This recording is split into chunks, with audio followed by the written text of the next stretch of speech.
ओम शांति। आज 3 जनवरी 2024 के साकार मधुर महावाक्य हैं। मीठे बच्चे, बाप का बनकर बाप का नाम वाला करो। नाम वाला होगा संपूर्ण पवित्र बनने से। तुम्हें संपूर्ण मीठा भी बनना है। क्या कहा प्यारे बाबा ने कि बाप का बनकर बाप का नाम वाला करो। नाम वाला होगा संपूर्ण पवित्र बनने से और तुम्हें संपूर्ण मीठा भी बनना है। प्रश्न है आज की मुरली का कि संगम युग पर तुम बच्चों को कौन सी एक फिक्र है जो सतयुग में नहीं होगी। क्या प्रश्न है आज का कि संगम युग पर तुम बच्चों को कौन सी एक फिक्र है जो सतयुग में नहीं होगी। उत्तर है इसका, संगम पर तुम्हें पावन बनने की ही फिक्र है। बाप ने तुम्हें और सब बातों से बेफिक्र बना दिया। तुम पुरुषार्थ करते हो कि यह पुराना शरीर खुशी खुशी से छूटे। तुम जानते हो पुराना वस्त्र उतार नया लेंगे। हर एक बच्चे को अपने दिल से पूछना है कि हमें कितनी खुशी रहती है, हम बाप को कितना याद करते हैं। ओम शांति। मीठे मीठे सिकलधे बच्चों को रूहानी बाप समझाते हैं, पढ़ाते भी हैं, समझाते भी हैं। पढ़ाते हैं रचता और रचना के आदि मध्य अंत का राज, और समझाते हैं संपूर्ण संपन्न बनो, दैवीय गुण धारण करो। याद करते करते तुम सतो प्रधान बन जाएंगे। तुम जानते हो इस समय यह तमो प्रधान सृष्टि है। सतो प्रधान सृष्टि थी जो अब 5000 वर्ष में तमो प्रधान बनी है। यह है पुरानी दुनिया। सबके लिए कहेंगे ना। यह नई दुनिया में थे या शांति धाम में थे। बाप रूहों को ही बैठ समझाते हैं, हे रूहानी बच्चे, तुम्हें सतो प्रधान जरूर बनना है। बाप से वर्षा जरूर लेना है। मुझ अपने बाप को याद जरूर करना है। लौकिक बच्चे भी याद करते हैं। जितना बड़े होते जाते हद का वर्षा पाने के हकदार होते जाते हैं। तुम हो बेहद के बाप के बच्चे। बाप से बेहद का वर्षा लेना है। अभी भक्ति आदि करने की दरकार नहीं है। यह तो बच्चे समझ गए हैं। यह यूनिवर्सिटी है। सब मनुष्य मात्र को पढ़ना है, बेहद की बुद्धि धारण करनी है। अभी यह पुरानी दुनिया चेंज होनी है। जो अब सतो प्रधान है वह सतो प्रधान होंगे। बच्चे जानते हैं कि इस समय हम बेहद के बाप से बेहद के सुख का वर्षा पा रहे हैं। अब हमें एक रूहानी बाप की ही मत पर चलना है। इस रूहानी याद की यात्रा से ही तुम आत्मा सतो प्रधान होती जाती हैं। फिर सतो प्रधान दुनिया में जाना है। तुम्हारी समझ में आता है कि हम ब्राह्मण हैं, हम बाप के बने हैं, पढ़ाई पढ़ रहे हैं, और पढ़ने को ही ज्ञान कहा जाता है। भक्ति अलग है। तुम ब्राह्मणों को बाप ज्ञान सुनाते हैं और कोई को इस ज्ञान का पता नहीं है। वह यह नहीं जानते कि ज्ञान सागर बाप जो टीचर भी है वह कैसे पढ़ाते हैं। बाप टॉपिक्स तो बहुत समझाते रहते हैं। नंबर 1 बात है बाप का बनकर बाप का नाम वाला करना। संपूर्ण पवित्र बनना है, संपूर्ण मीठा भी बनना है। यह है ही ईश्वरीय विद्या। भगवान बैठ पढ़ाते हैं। उस ऊंचे से ऊंचे बाप को याद करना है सेकंड की बात। अपने को आत्मा समझो। तुम जानते हो हम आत्माएं शांति धाम में निवास करती हैं, फिर यहाँ आती हैं पाठ बजाने। पुनर्जन्म में आते ही रहते हैं। नंबरवार 84 जन्मों का पाठ हमने अब पूरा किया है। इस पढ़ाई को भी समझाना है, पाठ को भी समझाना है। ड्रामा का राज भी बुद्धि में है। जानते हो यह हमारा अंतिम जन्म है। इसमें बाप मिला है। जब 84 जन्म पूरे करते हैं तो पुरानी दुनिया बदलती है। तुम इस बेहद के ड्रामा को, 84 जन्मों को और इस पढ़ाई को भी जानते हो। 84 जन्म लेते लेते अब पिछाड़ी में आकर ठहरे हो। अभी पढ़ रहे हो, फिर नई दुनिया में जाएंगे। नए नए आते रहते हैं। कुछ न कुछ निश्चय होता रहता है। कोई तो इस पढ़ाई में लग जाते हैं। बुद्धि में है कि हम सतो प्रधान पवित्र बन रहे हैं। हम पवित्र बनते बनते उन्नति को पाते रहेंगे। बाबा ने समझाया है कि तुम जितना याद करते हो तुम्हारी आत्मा पवित्र बनती जाती है। बच्चों की बुद्धि में सारा ड्रामा बैठा हुआ है। यह भी जानते हो कि इस दुनिया का तुम सब छोड़ कर आए हो। जो इन आँखों से देखते हैं वह देखने का है नहीं। यह सब खत्म हो जाने वाला है। अब तुम्हारा अंतिम जन्म है और कोई भी इस बेहद के ड्रामा को नहीं जानते हैं। तुम अभी सारे चक्र को जानते हो। बाप आए हैं अब तुम्हें तमो प्रधान से सतो प्रधान बनाने। जैसे वह इम्तिहान 12 मास के बाद होता है, तुम्हारी याद की यात्रा भी अभी पूरी नहीं हुई है। बहुत कुछ याद रहता है, फिर पक्का होता जाएगा तो कुछ भी याद नहीं आएगा। एकदम आत्मा अशरीरी आई अशरीरी जाना है। तुम सारे सृष्टि के मनुष्य मात्र के पाठ को जानते हो। बहुत मनुष्य पढ़ते जाते हैं, करोड़ हो गए हैं।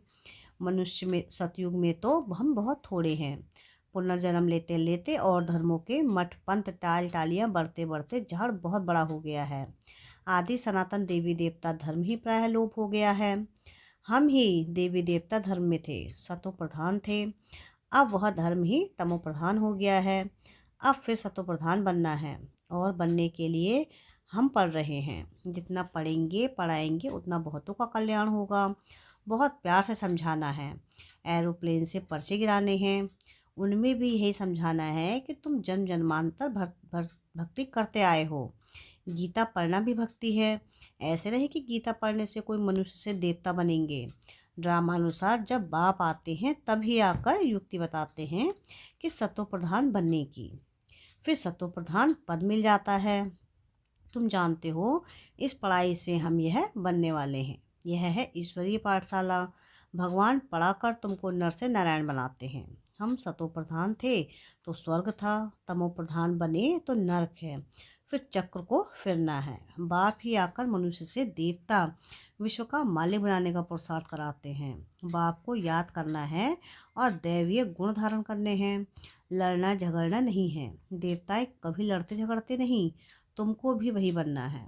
तुम ही ऐसे सब गुण संपन्न थे। फिर बनना है श्रीमत पर। अपने से पूछना पड़े कि हमको कहाँ तक खुशी हुई है, कहाँ तक निश्चय है। यह तो सारा दिन याद रहना चाहिए, परंतु माया ऐसी है जो भुला देती है। तुम जानते हो कि बाप के साथ हम विश्व के खिदमतगार हैं। आगे तुम हद की पढ़ाई पढ़ते थे, अब बेहद की पढ़ाई पर बेहद के बाप द्वारा पढ़ते हो। यह पुराना शरीर है जो अपने समय पर छूटने का है। आप ही ना छूटे। हम हम खुशी से इस शरीर को छोड़ें। हम इस छीछी शरीर को छोड़ पुरानी दुनिया को भी छोड़ खुशी से जाते हैं। कोई बड़ा दिन होता है तो खुशी से नए कपड़े पहनते हैं ना। यहाँ तुम जानते हो कि हमको नई दुनिया में नया शरीर मिलेगा।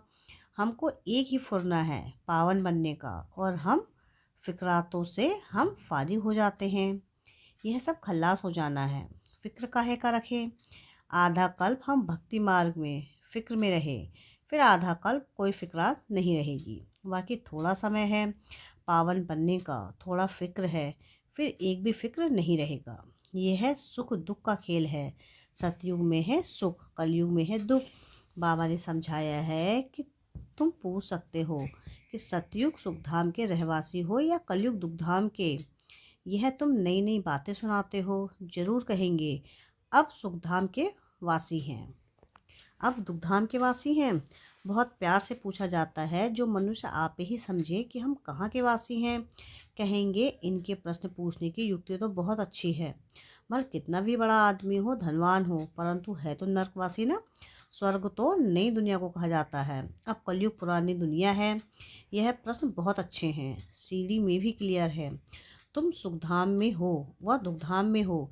यह हेल है या हेवन, डीटी हो या हेविल हो, यह पूछना है। जरूर सतयुग को डीटी वर्ड कहेंगे, कलयुग को नर्क डेविल वर्ड कहेंगे। तो पूछना है सतयुग स्वर्ग डीटी वर्ड के वासी हो या कलयुग डेविल वर्ड के वासी हो। मतलब कितना भी धनवान हो, परंतु वासी कहाँ के हो। अभी तुम्हारे में ज्ञान आया है, पहले ये बातें ख्याल में भी नहीं थी। अभी तुम समझते हो कि हम संगम पर हैं।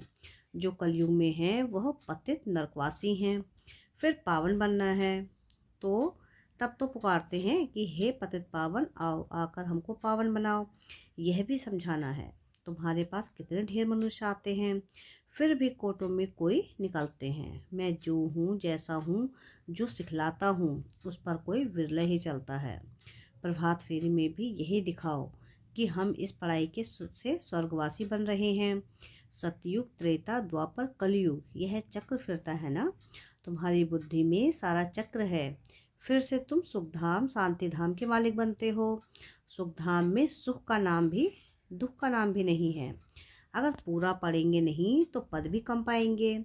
यह तो कॉमन बात है, इसलिए बेहद की पढ़ाई पढ़कर बेहद का वर्षा ले लो। सिर्फ अपने को आत्मा समझ बेहद के बाप को याद करना है। बहुत मीठा बाबा है। उनका डायरेक्शन है कि देह सहित देह के सभी बंधन खल्लास कर दो। आत्मा तो अविनाशी है, अभी अभी शरीर लिया, अभी अभी छोड़ा। देर थोड़ी ही लगती है। इस समय तो दिन प्रतिदिन सब तमोप्रधान बनते जाते हैं। जब जब हम सतोप्रधान थे तब हम बड़ी आयु वाले थे। जब हम सतोप्रधान थे तब हम बड़ी आयु वाले थे और बहुत थोड़े थे। दूसरा कोई धर्म ही नहीं था। तुम्हारी आयु अभी के पुरुषार्थ से ही बढ़ती है। जितना याद करेंगे उतना तुम्हारी आयु बढ़ेगी। जब तुम सतोप्रधान थे तो तुम्हारी आयु बहुत बड़ी थी। फिर जितना नीचे उतरते गए तो आयु कम होती गई। रजो से उतरे तो आयु कम, तमो में आए तो और कम। जैसे नार का मिसाल है। नार रहट यानी कंगने डब्बे भरते हैं और खाली होते जाते हैं। नार कुएं से पानी निकालने का एक तरीका है। यह भी बेहद का नार यानी रहट है। तुम अभी भर रहे हो, भरते भरते पूरे भर जाएंगे, फिर धीरे धीरे खाली होंगे। इनकी भेंट बैटरी से भी की जाती है। अभी हम सतोप्रधान बनकर जाते हैं, फिर 84 जन्म लेते हैं। आधा कल्प के बाद रावण राज्य शुरू होता है। रावण राज्य में सबको कहेंगे नरकवासी हैं। पीछे जो आएंगे वह नरक में ही आएंगे। पहले तुम स्वर्ग में जाते हो। यह बाप से भक्ति का फल मिलता है। समझा जाता है कि इसने बहुत भक्ति की है, तब ज्ञान भी लेते हैं। यह सब राज तुमको बाप ने समझाया है। तुमको फिर दूसरों को समझाना है। मनुष्यों ने अनेक प्रकार के पाप ही पाप किए हैं। अब बाप आया है, तुमको ज्ञान दे रहे हैं। बाप जब आते हैं तब ही आकर पढ़ाते हैं। इतना समय तो पता ही नहीं था। पापात्मा बनते ही गए हैं।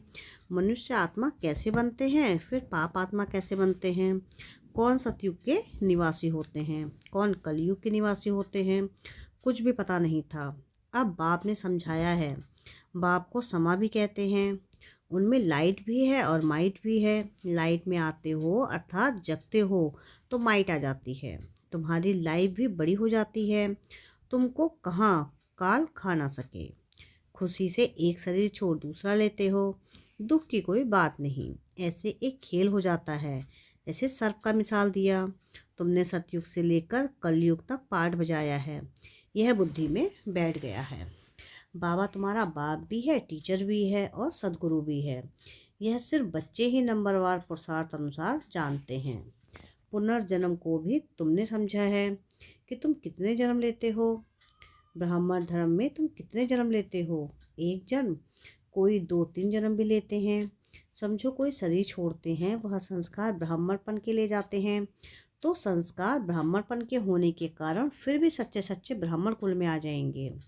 ब्राह्मण कुल की आत्माएं तो वृद्धि को पाती रहेंगी। ब्राह्मण कुल के संस्कार तो ले जाते हैं ना।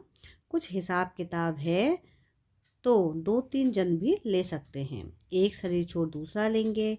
आत्मा ब्राह्मण कुल से दैवीय कुल में आ जाएगी। शरीर की तो बात ही नहीं है। अब तुम बाप के बने हो, तुम ईश्वरी संतान हो, फिर प्रजापिता ब्रह्मा की भी संतान हो। दूसरा तुम्हारा कोई संबंध है नहीं। बेहद के बाप का बनना कोई कम बात थोड़ी ही है। तो तुम सुखधाम के मालिक बन जाते हो। सिर्फ बड़े बाप को तुमने पहचान लिया है तो भी तुम्हारा बेड़ा पार हो जाएगा। अच्छा, मीठे मीठे से खिलते बच्चों प्रति माता पिता बाप दादा का याद प्यार और गुड मॉर्निंग। रूहानी बाप की रूहानी बच्चों को नमस्ते। हम रूहानी बच्चों की रूहानी बाप दादा को याद प्यार गुड मॉर्निंग और नमस्ते। शुक्रिया प्यारे बाबा, शुक्रिया। धारणा के लिए मुख्य सार है। सार की पहली पॉइंट है कि अपने आप से पूछो। क्या? पहला कि हमें खुशी कहाँ तक रहती है। दूसरा कि सर्वगुण संपन्न थे, अब श्रीमत पर फिर बनना है, यह निश्चय कहाँ तक है। तीसरा कि हम सतो प्रधान कहाँ तक बने हैं। दिन रात सतो प्रधान पावन बनने की फिक्रात रहती है। सेकंड पॉइंट है कि बेहद बाप के साथ विश्व की खिदमत यानी सेवा करनी है। बेहद की पढ़ाई पढ़नी है और पढ़ानी है। देह सहित जो भी बंधन हैं उन्हें बाप की याद से खल्लास कर देना है। वरदान है आज की मुरली का कि मालकपन की स्मृति द्वारा मन बनाभव की स्थिति बनाने वाले मास्टर सर्वशक्तिमान भव। सदा यह स्मृति इमर्ज रूप में रहे कि मैं आत्मा करावनहार हूँ, मालिक हूँ, विशेष आत्मा मास्टर सर्वशक्तिमान हूँ। तो इस मालिकपन की स्मृति से मन, बुद्धि और संस्कार अपने कंट्रोल में रहेंगे। मैं अलग हूँ और मालिक हूँ। इस स्मृति से मन मनाभव की स्थिति सहज बन जाएगी। यही न्यारेपन का अभ्यास कर्मातीत बना देगा। स्लोगन है आज की मुरली का कि ग्लानि व डिस्टरबेंस को सहन करना और समाना अर्थात अपनी राजधानी निश्चित करना। क्या है स्लोगन आज का कि ग्लानि व डिस्टरबेंस को सहन करना और समाना अर्थात अपनी राजधानी निश्चित करना। अच्छा, ओम शांति।